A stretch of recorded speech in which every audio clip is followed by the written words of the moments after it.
Hola. I got up this morning and I listened to Joe Bartlett on his, I guess today's Saturday, um, broadcast in early morning. And apparently, Mr. Bartlett has a certain agenda. Um, Mr. Bartlett was talking on John Gambling's show, and John Gambling had a very jaundiced view of our intrusion into Libya. And during that time, you could hear that Joe Bartlett had the party line justifying it at any cost, even though he doesn't even know who's going to be taking over Libya. And this morning, he was mentioning this other group that seems to be fighting the pro-Obama people, and he doesn't even know who they are, and yet he still thinks this is great. He doesn't know. All he knows is that he wants to support anything Chairman Obama wants to take place in Libya. He doesn't seem to care about the facts. He doesn't want the facts to confuse anybody, and the fact that they say about 40% of the anti-Gaddafi forces have links with Al Qaeda. And in case you haven't remembered this, the Al Qaeda is the name that Mr. Bush was talking about that had something to do with the bombing of the World Trade Center, along with the Taliban, and that's the reason why we're into Afghanistan, I believe. So anyhow, Mr. Bartlett seems to be in lockstep with Mr. Obama, and I'd like to have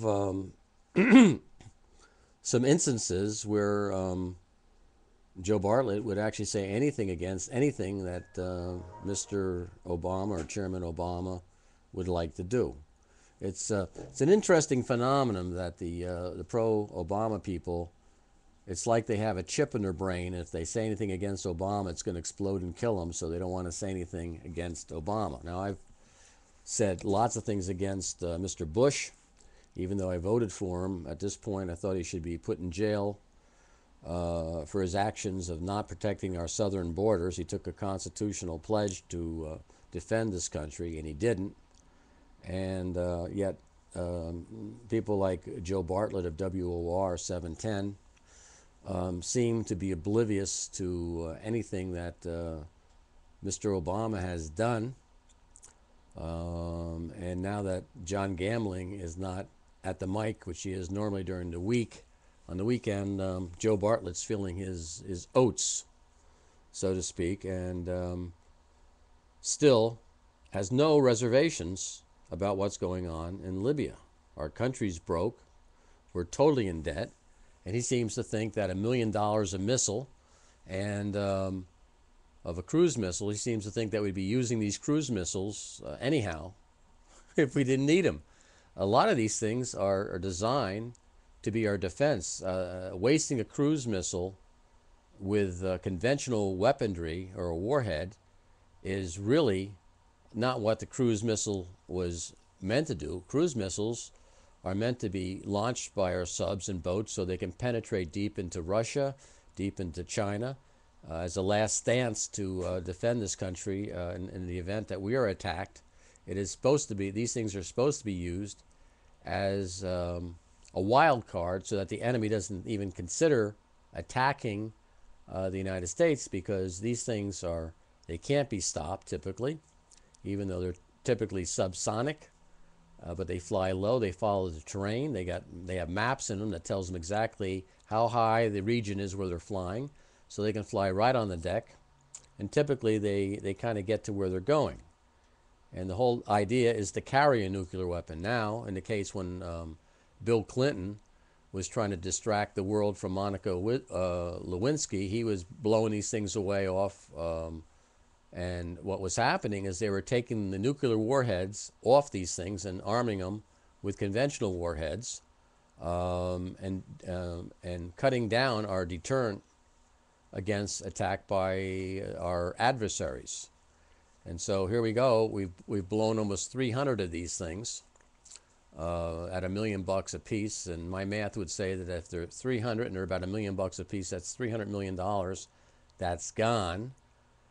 And everybody thinks it was a great deal when the president of North Korea gave $500,000 to Japan for their efforts to clean up the mess from the tsunamis and the earthquakes and the nuclear disaster. So getting back to Mr. Bartlett, I would like to really take him up on his agenda on supporting this war, and it's his freedom to support the war, just as. But I'd like to know where Joe Bartlett was if on our invasion of Iraq and Afghanistan. At that time, everybody was saying that the people didn't even know what democracy was. They didn't want democracy. They were happy with the way it was, and we had no right going in there. That was the left. In fact, Mr. Obama was one of the biggest antagonists of what George Bush was going to do and what he did. So was Joe Biden. They both said that you cannot go in and declare war without congressional approval, and that it was unconstitutional and that you could be impeached for doing that. This is what they were threatening Bush with. And yet now, the same man who said that is now precisely doing that, but they don't consider it an act of war, of sending 300 cruise missiles, sending our B-2 bombers in, sending everything we had to blow the living crap out of Libya. Yet I'm sure if the Mexican government set up a no-fly zone and took out all our facilities along the border so that we would not oppress these poor people trying to eat and gain jobs in the United States, I'm sure the United States would take a dim view of that. Maybe they wouldn't. Who knows? In any event, I think Mr. Bartlett, it would be very interesting to see where he's really coming from and what his agenda is, and how he was calling the previous war in Iraq when we liberated Iraq and went into Afghanistan. I don't even know what his broadcasting, if he was even broadcasting it that long ago, but it's worth looking into, and I commend Mr. John Gambling for his stance on this thing. I think he's right on target, and I think Mr. Bartlett is totally off base. Take care.